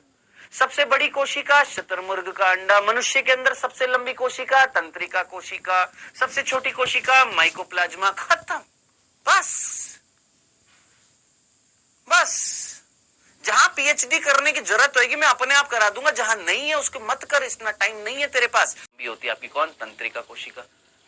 लगभग 5 से 7 सेंटीमीटर इसका व्यास होता है, किसका? शतुरमुर्ग के अंडे का। याद रखना ही नहीं है। हाँ, ठीक है सर, आरबीसी का 2022 में आया था। मैं तुमसे कह रहा हूं दोस्त, देख, मैंने भी लेक्चर्स में बहुत सारी बातें बताई हैं। पहले तो इस चीज को समझो, क्योंकि आपको बहुत कंफ्यूजन हो रहेगा। प्लीज 1 मिनट लूंगा बस, इससे ज्यादा नहीं होगा, टाइम वेस्ट नहीं होगा। मैंने भी, योगेश सर ने भी जो लेक्चर्स बनाया उसमें हमने बहुत सारी चीजों को बताया जो एनसीईआरटी के अलावा है। जैसे कल मेरे पास एक बच्चे का कमेंट भी आया था कि व्हाट्सएप पे कमेंट आया था, है ना? हाँ, और ये व्हाट्सएप अब मेरा बंद होने वाला है क्योंकि व्हाट्सएप अब बंद हो जाएगा मेरा कुछ दिनों के लिए। एक बच्चे ने कमेंट किया, सर आपने जो प्राणियों में संरचनात्मक संगठन वाला जो चैप्टर पढ़ाया है, मैं एनसीईआरटी पढ़ता हूं और उस एनसीईआरटी में मेरे को लाइन समझ में नहीं आ रही, आपने जो समझाया वो समझ में आ गया, लेकिन आपने उपकला ऊतक के 3 प्रकार बताया, सरल उपकला, संयुक्त उपकला जिसको हम जटिल बोलते हैं, और एक आपने बता दिया कौन सा? स्पेशलाइज्ड। सर स्पेशलाइज्ड यानी विशिष्ट तो बता ही नहीं रखा। बेटा याद कर मैंने तुमसे क्या बोला था स्टार्टिंग में, कुछ तो पढ़ना पड़ेगा, हल्का फुल्का एक्स्ट्रा पढ़ना पड़ेगा, लेकिन रिवीजन जब करने बैठोगे तो ये पढ़ना पड़ेगा। याद रखना, नोट्स बनाते हो तो ये पढ़ा करो। जब भी किसी चैप्टर के नोट्स बनाओ, इसको उठाओ, नोट्स बनाओ। टीचर के लेक्चर तुम देख रहे हो, वो टीचर तुमको किस तरीके से पढ़ाने की कोशिश कर रहा है, समग्र सारी चीजों को बताकर तुम्हें पढ़ाने की कोशिश कर रहा है कि बेटा इस तरीके से डिटेल में पढ़ना होता है नीट की तैयारी के लिए। तुमको क्या लगता है जो तुमको पढ़ाया जा रहा है इससे 3 गुना हमको पढ़ाया जाता था ज्यादा। हल्के में मत लेना, जितना तुम पढ़ रहे हो ना, जरा एक काम करिएगा, मैं कोटा के चुनिंदा जितने भी तुम कोटा के इंस्टीट्यूट्स जानते हो ना, जिनके भी नाम तुम जानते हो, एक काम करो उनके मॉड्यूल्स देख लेना। मैं तुमसे कुछ नहीं कह रहा, मैं कुछ नहीं कह रहा, तुम बस जो भी कोटा के या जितने भी जाने माने इंस्टीट्यूट्स तुम जानते हो ना, बस उनके एक बार है ना मॉड्यूल्स देख लेना, बस मॉड्यूल्स। तुमको एहसास हो जाएगा उनके मॉड्यूल्स में एनसीईआरटी के अलावा ना जाने कितनी सारी चीजें दी हुई है। क्यों वो पढ़ाते हैं? क्यों? ये डेवलप करने के लिए। ये जब डेवलप हो जाएगा, चीजों को डिटेल में समझ लेगा, तो ये चीजें लगेंगी लल्लू। और तू उनको नहीं पढ़कर सीधा ये पढ़ेगा तो ये चीजें थोड़ी सी लग जाएंगी भारी। बस ये थी बात। तो इस चीज को समझो, फील करो, समझो जो तुमको बताया जाता है। चल आगे बढ़ते हैं बेटा जी। यहां पर तो ये सारा का सारा डाटा आपने याद रखना है। जो यहां पर ये डाटा दे रखा है, 3 कोशिकाओं का डाटा दे रखा है मात्र। किस किस का? माइकोप्लाज्मा सबसे छोटी कोशिका 0.3 माइक्रोमीटर, जीवाणु 3 से 5 माइक्रोमीटर, शुतुरमुर्ग का अंडा सबसे बड़ी कोशिका है, मानव के अंदर जो लाल रक्त कोशिका उसका व्यास 7 माइक्रोमीटर, और सबसे लंबी कोशिका हमारे अंदर जो होती है वो कौन सी होती है? तंत्रिका कोशिका होती है। अब बता, यहां पर एनसीईआरटी में योगेश सर ने भी पढ़ा है, मैंने भी पढ़ा है, सबसे लंबी कोशिका हमारे अंदर कौन सी होती है? तंत्रिका कोशिका। सबसे छोटी यहां पर दे रखी है, सबसे बड़ी यहां पर दे रखी है। बोलो, क्या यहां पर मनुष्य के अंदर सबसे छोटी सबसे बड़ी बता रखी है? यहां पर नहीं बता रखी। और आप जानते हैं सबसे छोटी कोशिका हमारे अंदर कौन सी होती है? शुक्राणु होती है। सबसे बड़ी कौन सी होती है? अंडाणु आती है। आप जानते हैं, आपको पढ़ाया गया, लेकिन यहां नहीं लिखाया हुआ है। क्यों पढ़ाया? इसका विकास कराने के लिए, बस। चलिए जी आगे बढ़ते हैं। नेक्स्ट, अब यहां पर बात करिए किसकी? कोशिकाओं की। हम जानते हैं 2 प्रकार की कोशिकाएं होती हैं, एक होती है प्रोकैरियोटिक, एक होती है यूकैरियोटिक। सबसे पहले हम बात करते हैं किसकी? प्रोकैरियोटिक कोशिकाओं की।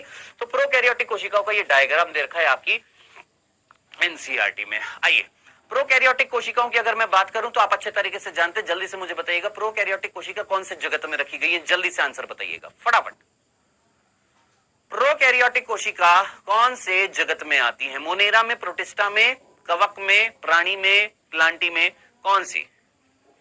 जल्दी, सबसे जल्दी, फास्ट फास्ट फास्ट फास्ट, और जल्दी और जल्दी और जल्दी और जल्दी और जल्दी और जल्दी और जल्दी और जल्दी और जल्दी। बहुत ही बढ़िया, मैक्सिमम बच्चों ने बिल्कुल सही आंसर दिया है। सर मोनेरा जगत में रखी जाती है कौन? प्रोकैरियोटिक कोशिका। जो बहुत लल्लू सा प्रश्न था, बहुत लल्लू सा प्रश्न था। अब मोनेरा जगत में प्रोकैरियोटिक कोशिका जो रखी जा रही है उसके उदाहरण क्या है? आप अच्छे तरीके से जानते हैं कौन कौन सा? प्रोकैरियोटिक कोशिका के उदाहरण क्या? एक है भैया जीवाणु, एक है नील हरित शैवाल, एक है माइकोप्लाज्मा, और एक प्लूरो निमोनिया समजीव। साहब ये कौन होता है? माइकोप्लाज्मा का ही दूसरा नाम है कौन? प्लूरो निमोनिया समजीव। ना जाने कितनी बार बता चुका हूं, प्लूरो निमोनिया समजीव का मतलब क्या होता है? ऐसे जीव जिनका निश्चित आकृति नहीं होती। क्यों नहीं होती? जिनके अंदर कोशिका भित्ति नहीं होती। चलो इसका भी हम पढ़ेंगे, ठीक है। सो मुख्य रूप से 3 प्रकार के जीवों को रखा गया। कौन कौन सा? जीवाणु मेन, फिर नील हरित शैवाल जिसको हम साइनोबैक्टीरिया बोलते हैं, फिर माइकोप्लाज्मा जो एक प्रकार का क्या कहलाता है? पीपीएलओ कहलाता है। माइकोप्लाज्मा या पीपीएलओ लिखा होना चाहिए था। अब यहां पर हमारी एनसीईआरटी में एक थोड़ी सी मिस्टेक कर दी है। क्या? और पीपीएलओ ना लिखकर यहां पर लिखता है या पीपीएलओ, क्योंकि माइकोप्लाज्मा खुद एक पीपीएलओ है। स्वयं माइकोप्लाज्मा कौन होता है? एक पीपीएलओ होता है। अब मेरे को पता है आप पूछेंगे सर पीपीएलओ क्या होता है? पीपीएलओ क्या होता है? आइए अभी देखते हैं, लेकिन उससे पहले एक बार यहां पर देख लेते हैं। क्या मेनली इस प्रोकैरियोटिक कोशिका का मेन लीडर कौन है? मोनेरा जगत में सबसे ज्यादा विभिन्नताएं अगर देखूं तो सबसे ज्यादा किस में मिलती है? जीवाणु में मिलती है। जैसे बीजेपी का नेता कौन है? मोदी जी। कांग्रेस का नेता कौन है? राहुल गांधी जी। आपका नेता कौन है? कौन है भाई साहब? ये केजरीवाल जी है। ऐसे हर पार्टी का एक मेन नेता है। ऐसे ही मोनेरा जगत का मेन नेता कौन है? साहब जीवाणु है। तो यहां पर मेजरली यहां पर किसकी बात की हुई है इस चैप्टर में? साहब जीवाणु की बात करिए। तो जीवाणु की अगर आकृति देखूं तो जीवाणु सर वायरस को क्यों नहीं रखते हैं? तो लेक्चर नहीं देखता है कसम से, बिल्कुल लेक्चर नहीं देखता है। सर वायरस को क्यों नहीं रखते हैं? क्योंकि वायरस इज नॉट ए जीव। वायरस एक जीव नहीं है। वायरस कोशिकाओं से नहीं बना हुआ। वायरस न्यूक्लियो प्रोटीन संरचना, न्यूक्लिक अम्ल और प्रोटीन से बनी हुई संरचना है। ठीक है। सो बेटा यहां पर किसकी बात कर रखे? जीवाणु की बात कर रखे। जीवाणु की आकृति अगर देखें तो 4 प्रकार की आकृति है, दंडाकार, गोलाकार, कोशाकार, सर्पिल। अब सर ये 4 आकृति मैंने कहा देख यहां पर, ये देख, ये देख, ये तेरे को दंडाकार दिख रही है? हाँ सर। डंडे के जैसी दिख रही है? हाँ सर। पिटाई खाएगा? हाँ सर। है ना? ये है दंडाकार, ये है गोलाकार, ये है कोशाकार, विब्रियो जिसको बोलते हैं, और ये है सर्पिल आकार। ठीक है, समझ में आ गया? शानू राणा समझ में आ गया? ये लेक्चर में बताए हुए हैं क्या आकार। ठीक है, ये लेक्चर में, कोशिका वाले लेक्चर में भी बताए थे और इस लेक्चर में भी बताए हुए हैं। तो याद रखना, यहां पर जीवाणु के मुख्य रूप से 4 आकार हैं। कौन कौन से 4 आकार हैं बेटा जी? ये मैंने आपको बता दिया। कौन से? दंडाकार जिसको अंग्रेजी में बोलते हैं बेसिलस, गोलाकार जिसको हम बोलते हैं कोकस, कोशाकार जिसको हम अंग्रेजी में बोलते हैं विब्रियो, सर्पिल, स्पाइरिलम। तो मुख्य रूप से यहां पर ये 4 प्रकार की आकृति मिलती है किसकी बेटा जी? यहां पर जीवाणुओं की। ये इतनी सी बात यहां पर बता रखी है। नेक्स्ट, अब यहां पर जो चीज जो दे रखी थी मैं उसको माफ करेगा हाईलाइट नहीं कर पाया था, ये भी हाईलाइटेड पोर्शन ही है बेटा। यूकैरियोटिक कोशिकाओं से छोटी होती हैं और काफी तेजी से विभाजित होती है, क्योंकि यहां से प्रश्न बन सकता है। माफ करेगा, ये हाईलाइट गलती से नहीं हो पाया, आप खुद करेंगे इसको हाईलाइट। ठीक है, लेकिन मैं लेकर आया हूं, ये मत सोचना कि मैं लेकर नहीं आया हूं। यहां पर लिखा हुआ है, इधर देख, यहां पर प्रोकैरियोटिक कोशिका और यूकैरियोटिक कोशिका में अंतर भी लेकर आया हूं। प्रोकैरियोटिक कोशिका का आकार छोटा और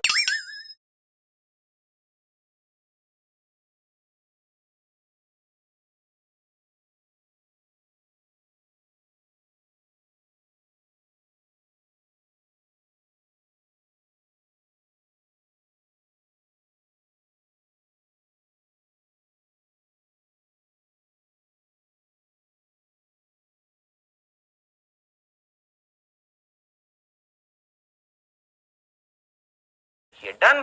तो स्टार्टिंग में क्या बता रखा है? प्रोकैरियोटिक कोशिका के उदाहरण बता दी कि साहब ये प्रोकैरियोटिक कोशिका है। प्रोकैरियोटिक कोशिका यूकैरियोटिक कोशिका से थोड़ा सा जल्दी विभाजन करती है, उनसे छोटी होती हैं। 4 रूप से इनके जीवाणु के, मेनली जीवाणु के 4 आकार होते हैं। 4 आकार मैंने तुमको दिखा दिए हैं, खत्म, इतनी सी बात है। हाँ जी, ठीक है, चलिए आगे बढ़ते हैं। अब आगे बढ़ते हैं, आगे क्या लिखा हुआ है कि बेटा जितनी भी प्रोकैरियोटिक कोशिकाएं सभी के अंदर कोशिका भित्ति होती है। हाईलाइटेड है, ध्यान से देख, क्या सारी की सारी जो प्रोकैरियोटिक कोशिकाएं हैं उनमें कोशिका भित्ति होती है, सिवाय अपवाद स्वरूप। याद रखना, इधर देख, जीवाणु में कोशिका भित्ति है, हाँ जी है। नीला शैवाल में कोशिका भित्ति है, हाँ जी है। इसमें ये जो है ना, ये कौन? माइकोप्लाज्मा, इसमें कोशिका भित्ति नहीं होती। और ना जाने कितनी बार ये नीट में प्रश्न आया, और बहुत ही कसम से इतना घटिया प्रश्न है ना ये। क्या? मोनेरा जगत का एकमात्र ऐसा जीव जिसमें कोशिका भित्ति नहीं होती है, वो कौन होता है? माइकोप्लाज्मा। अब हम तुमसे पूछते हैं, एक कोशिका जो होती है, उस कोशिका के बाहर जो कोशिका भित्ति, उसका कार्य क्या होता है? सर कोशिका के बाहर जो कोशिका भित्ति, उसका कार्य होता है कोशिका की संरचना को बनाए रखना। क्या? एक कोशिका की आकृति को बनाए रखना, एक कोशिका का कंकाल बनाना, एक कोशिका की आकृति को मेंटेन करना। अब इमेजिन कर, अगर कोशिका में कोशिका भित्ति नहीं होएगी तो वो कोशिका की निश्चित आकृति होएगी कि आकृति बदलती रहेगी? सर आकृति बदलती रहेगी। अगर आकृति बदलती रहती है तो ऐसे जीवों को हम बोलते हैं प्लियोमॉर्फिक, और उससे शब्द आया था क्या? प्लूरो। तो यहां पर माइकोप्लाज्मा को आप प्लूरोनिमोनियस समजीव क्यों बोलते हैं? प्लूरो का मतलब ही क्या होता है? याद रखना, वो जीव जिनकी निश्चित आकृति नहीं होती है। माइकोप्लाज्मा की निश्चित आकृति नहीं है। क्यों नहीं है? क्योंकि उसके ऊपर कोशिका भित्ति नहीं है। गुरु याद रख लेना, भूल ना जाइएगा, कतई मत भूल जाइएगा। किसको?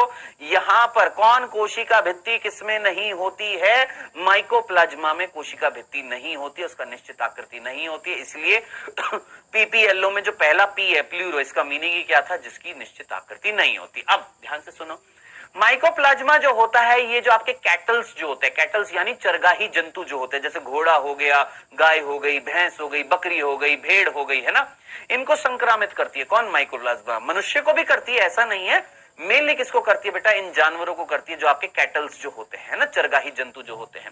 और जब ये संक्रमण करती है माइकोप्लाज्मा, तो उस संक्रमण से जो लक्षण उत्पन्न होते हैं बिल्कुल ऐसे होते हैं जो निमोनिया में होते हैं। निमोनिया में क्या होता है? फेफड़े जो होते हैं ना, फेफड़ों की कुपिकाएं जो होती है, उनके अंदर पानी सा भरने लग जाता है, गिड़गिड़ गिड़गिड़ की आवाज आने लगती है। ध्यान से सुन, मानव स्वास्थ्य और रोग चैप्टर में भी पढ़ा था तुमने, याद कर, पढ़ाया हुआ है मानव स्वास्थ्य और रोग चैप्टर में। क्या मानव स्वास्थ्य और रोग चैप्टर में याद कर, जब तुमने क्या पढ़ा था, याद करो, निमोनिया पढ़ा था, तो उसमें बताया गया था निमोनिया में क्या होता है, फेफड़े जो है संक्रामित हो जाते हैं, कुपिकाओं के अंदर क्या भरने लग जाता है, तरल भरने लग जाता है। किसमें? निमोनिया में। नॉर्मली निमोनिया किससे होता है? एक जीवाणु से होता है। कौन सा जीवाणु होता है? जरा ध्यान सोचिए, कौन सा वो जीवाणु होता है, कौन सा बैक्टीरिया होता है जिससे निमोनिया होता है? हाँ, which is broom disease. Well done Dev, पढ़ाया हुआ बहुत कुछ है, बहुत सारी चीजें पढ़ाई हुई हैं। Streptococcus pneumoniae, Haemophilus influenzae. Well done, दोनों से होता है। स्ट्रेप्टोकोकस निमोनी, हीमोफाइलस इन्फ्लुएंजी, ये जीवाणु है जिससे नॉर्मली निमोनिया होता है। लेकिन माइकोप्लाज्मा जब संक्रमण करता है तो इसके भी लक्षण किसके जैसे होते हैं? निमोनिया के जैसे होते हैं। तो गुरु आप मुझे बताइएगा, क्या मैं इसको नहीं बोल सकता कि ये एक निमोनिया पैदा करने वाले जीवों के समान एक जीव है? बोल सकता हूं, जो जीवाणु जो निमोनिया पैदा करते हैं, बिल्कुल वैसा ही ये जीव, उन्हीं के समान एक ऐसा जीव जो जब संक्रमण करेगा तो निमोनिया जैसे लक्षण प्रकट होंगे, जिसकी एक निश्चित आकृति नहीं होती। क्यों नहीं होती? क्योंकि इसमें कोशिका भित्ति नहीं होती है, इसीलिए इनको हम क्या बोलते हैं? पीपीएलओ। आई होप आपको पीपीएलओ का ये मीनिंग भी समझ में आ गया होगा। आगे बढ़ते बेटा जी, यहां पर सीधी सी बात है, क्या ये प्रोकैरियोटिक कोशिका है? हाँ जी, प्रोकैरियोटिक कोशिका है। क्या इनमें केंद्रक होएगा? ना साहब, केंद्रक कहां से हो जाएगा? प्रोकैरियोटिक कोशिका, प्रोकैरियोटिक कोशिका में केंद्रक थोड़ा ना होता है। अब जब केंद्रक नहीं होता तो वैसे केंद्रक के अंदर क्या मिलता है? आनुवांशिक पदार्थ मिलता है, डीएनए मिलता है। अब आप मुझे बताइए, जब केंद्रक नहीं है तो आनुवांशिक पदार्थ नंगा है कि नहीं है? सोचिए, आनुवांशिक पदार्थ किसी से ढका हुआ है क्या? नहीं। तो ऐसा आनुवांशिक पदार्थ क्या कहलाएगा? सर, ऐसा आनुवांशिक पदार्थ नग्न कहलाएगा। नग्न का मतलब जिसके ऊपर कोई आवरण नहीं है, केंद्रक झिल्ली नहीं है, तो ऐसा आनुवांशिक पदार्थ क्या कहलाएगा? नग्न कहलाएगा। डंडना डंडन। ओके जी, डंडना डंडन। अब मैंने बोला ये एक प्रोकैरियोटिक कोशिका है, केंद्रक आवरण तो है नहीं, तो इनका जो आनुवांशिक पदार्थ जो आपको दिखाई दे रहा है, ये देख, ये दिखाई दे रहा है। हाँ सर, ये आनुवांशिक पदार्थ हमको दिखाई दे रहा है। ये आनुवांशिक पदार्थ है। कैसा दिखाई दे रहा है? एक है, दो है, तीन है, चार है, एक है। एक आनुवांशिक पदार्थ, एक, ये एक गुणसूत्र है, वन क्रोमोसोम, एक गुणसूत्र है। गोलाकार है कि नहीं है? हाँ सर, गोलाकार है। ध्यान से सुन लीजिए, ध्यान से सुन लीजिए, प्रोकैरियोटिक कोशिका का जो मेन जेनेटिक मटेरियल है, जो मुख्य आनुवांशिक पदार्थ जो होता है, ये जो किसी केंद्रक आवरण से परिबद्ध नहीं होता, उसके ऊपर कोई केंद्रक आवरण नहीं मिलता है, क्या ये गोलाकार नहीं है? बिल्कुल है। क्या ये डीएनए नहीं है? बिल्कुल है। और ये डीएनए, गोलाकार डीएनए, एक गुणसूत्र है जिसका नाम होता है केंद्राब या केंद्रकाब या जीनोफोर या प्रोक्रोमोसोम या इंसिपिएंट न्यूक्लियस। ये सारी की सारी चीजें आपको बताई हुई है, किसमें? उन क्लासेस में बताई हुई है। अब आपको वो याद रखने की जरूरत नहीं है, अब आप सीधा याद रखेंगे। क्या मुख्य आनुवांशिक पदार्थ होता है जिसको हम बोलते हैं जीनोमिक डीएनए? क्या बोलते हैं? जीनोमिक डीएनए कहते हैं। क्या नाम देते हैं गुरु? इसको हम बोलते हैं genomic DNA, nucleoid, prochromosome, genophore, incipient nucleus, chromonema, कई सारे नाम होते हैं। इसके अलावा कुछ अतिरिक्त आनुवांशिक पदार्थ मिलते हैं, वो भी पूर्ण रूप से गोलाकार होते हैं, और इनका नाम आप बहुत अच्छे तरीके से जानते हैं। इनके बारे में तो पूरा डिटेल अध्ययन कर चुके हैं यार बायोटेक्नोलॉजी में, है ना। पूरा बायोटेक्नोलॉजी में ये नहीं पढ़ा था कि जरा सोच, पूरा बायोटेक्नोलॉजी में तुमने क्या पढ़ा था? पिलाज्मिड पढ़ा था कि नहीं पढ़ा था? हाँ सर, पिलाज्मिड पढ़ा था। सर, ये कौन है गुरु? हमारे प्लाज्मिड हैं, जो अतिरिक्त गुणसूत्रीय पदार्थ हैं, जो एकल गुणसूत्र गोलाकार डीएनए में क्या होते हैं? वृत्ताकार होते हैं, यानी गोल होते हैं। जीनोमिक डीएनए के बाहर पाए जाते हैं। जीनोमिक डीएनए इसके बाहर, मतलब इससे दूर पाए जा रहे हैं, ठीक है। अब मैंने तुमको याद कर उस लेक्चर में एक और चीज बताई थी, अगर ये प्लाज्मिड मुख्य आनुवांशिक पदार्थ के साथ जुड़ जाता है तो उसको क्या बोलते हैं? हमारी एनसीईआरटी में नहीं लिखा हुआ है, देखते हैं कितने बच्चे बता पाएंगे। हाँ, एंटीबायोटिक्स के खिलाफ कार्य करता है, प्रतिजैविक प्रतिरोधी होता है। बताइए फटाफट, अगर आपका प्लाज्मिड मुख्य आनुवांशिक पदार्थ से जुड़ जाता है तो इसको हम क्या बोलते हैं?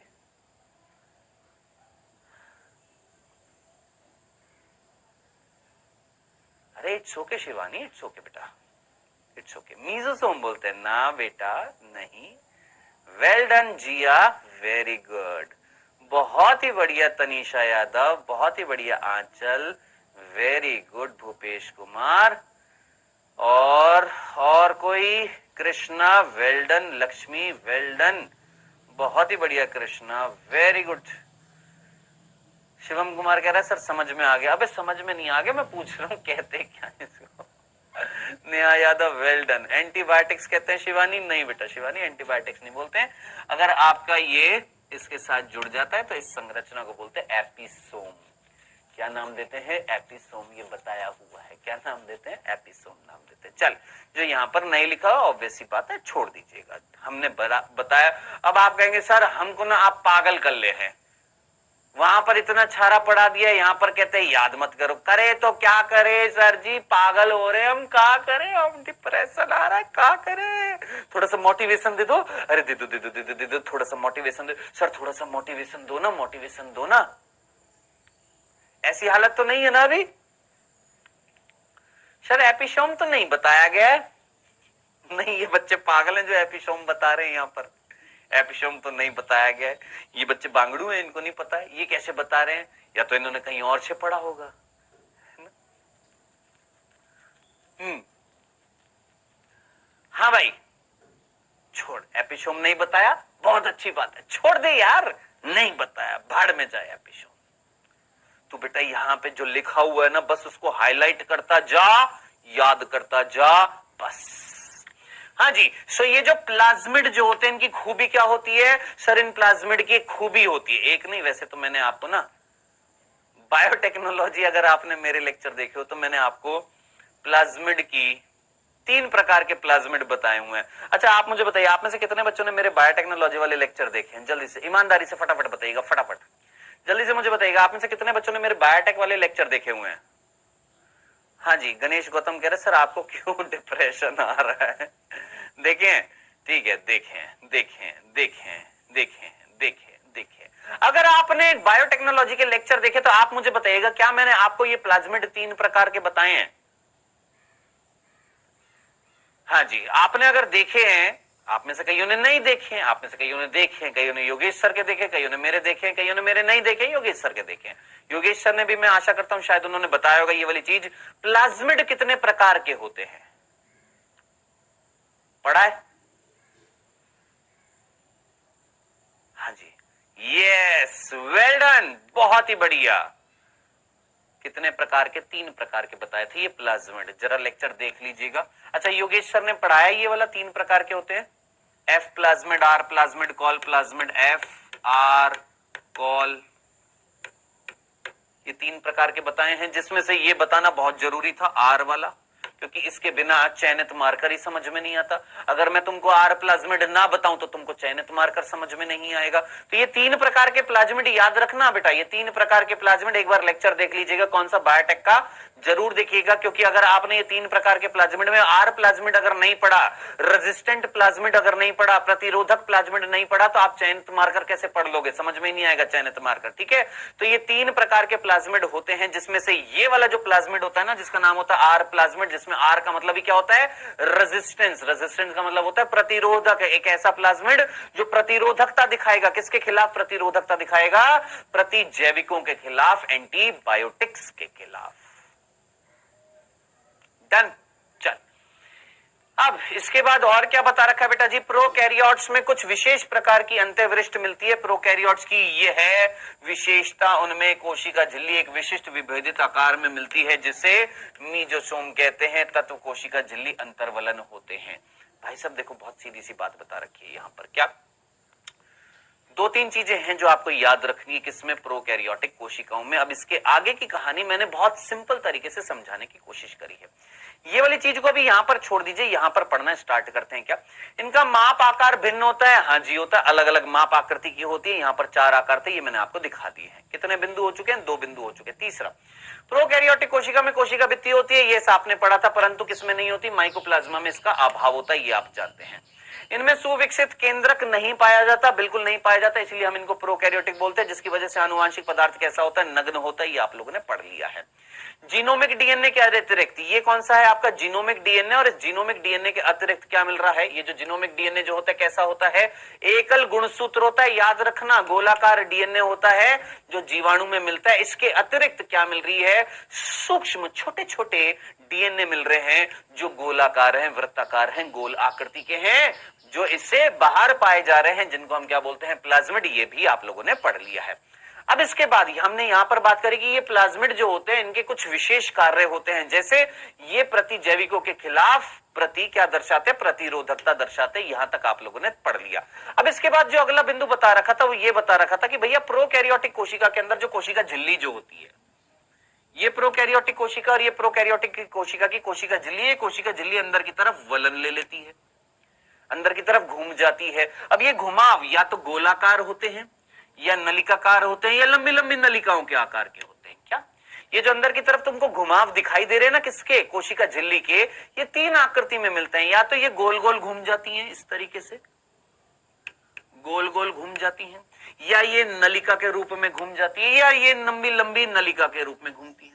जब लंबी लंबी नलिका के रूप में घूमती है तो इनको हम बोलते हैं पटलिका। याद रखना, इसको हम क्या बोलते हैं? पटलिका। इसको हम बोलते हैं नलिका, और इसको हम बोलते हैं पुट्टिका। तो 3 आकृतियों में ये जो संरचना आपको दिखाई दे रही है, ये किसके अंतर्वलन है? किसके घुमाव है? आप सीधा बोलेंगे ना, आपको दिखाई दे रही है, ये किसके अंतर्वलन है? किसके घुमाव है? आप सीधा बोलेंगे सर ये कोशिका झिल्ली के घुमाव है, इनको बोला जाता है मीजोसोम्स। तो आपसे कोई पूछे व्हाट इज मीजोसोम, आप सीधा बोलेंगे कोशिका झिल्ली के घुमाव। कितनी आकृति में मिल रहे हैं? 3 आकृति में मिल रहे हैं। विश्वास नहीं हो रहा मेरी बात पे? यहां पर देख, एनसीईआरटी में साफ साफ लिखा हुआ, एनसीईआरटी में साफ साफ लिखा हुआ है। कहां लिखा हुआ है? जरा ध्यान से देख, मेरे को तो दिख नहीं रहा, तेरे को दिख रहा है तो बता मेरे को जल्दी से। यहां पर कहीं ना कहीं मीजोसोम लिखा हुआ है। हाँ सर। अब देख यहां पर क्या लिखा हुआ है? पुट्टिका लिखा हुआ है। हाँ सर। और नलिका और पटलिका। व्हाट इज पुट्टिका, व्हाट इज नलिका, व्हाट इज पटलिका? अगर गोल गोल गोल गोल मिलेगा तो पुट्टिका, नलिका के रूप में मिलेगा छोटी छोटी नलिका, लंबी लंबी नलिका के रूप में मिलेगा तो पटलिका। 3 आकृतियों में मिलते हैं। कौन बेटा जी? आपके ये मीजोसोम बोल दीजिए, मीजोसोम बोल दीजिए। चीज एक ही है, क्या? कोशिका झिल्ली के अंतर्वलन। ठीक है। हाँ जी, राइबोसोम के अलावा कोई भी यूकैरियोटिक कोशिकांग इनमें नहीं पाया जाता। ये थे प्रोकैरियोटिक कोशिका के सामान्य 10 लक्षण। अब इसके बाद प्रोकैरियोटिक यूकैरियोटिक कोशिका में कुछ अंतर बताए हुए हैं। अब जब हमारी नेक्स्ट क्लास होगी तो इसको आगे कंटिन्यू करेंगे। बताइए जनाब, ऐसे अच्छा लग रहा है? बताइए, ऐसे अच्छा लग रहा है या मैं आपको सीधा सीधा सीधा सीधा ये पढ़ा दूं तो ऐसे अच्छा लगेगा? बोल दो। जैसे तुम कहो मैं वैसे पढ़ाऊंगा, तुम्हारी मर्जी है, तुम बताओ। ऐसे पढ़ाना है सीधा का सीधा, या जैसे मैं स्लाइड लेकर आया था वैसे पढ़ाना है? जैसे तुम कहोगे मैं वैसे बता दूंगा। सर स्पर्म का लाइफ साइकिल, स्पर्म का लाइफ साइकिल बेटा, साइकिल का मतलब होता है जो वापस से दोहराकर फिर से बन जाता है। स्पर्म बनने के बाद वापस से मर के फिर वापस से बनता है, स्पर्म का लाइफ साइकिल। ओ भाई, ए भाई, ऐसे अत्याचार ना कर मेरे ऊपर भाई। ओके जी सर, रोज पढ़ाना? नहीं बेटा, रोज नहीं हो पाएगा बेटा, अभी रोज तो नहीं हो पाएगा। या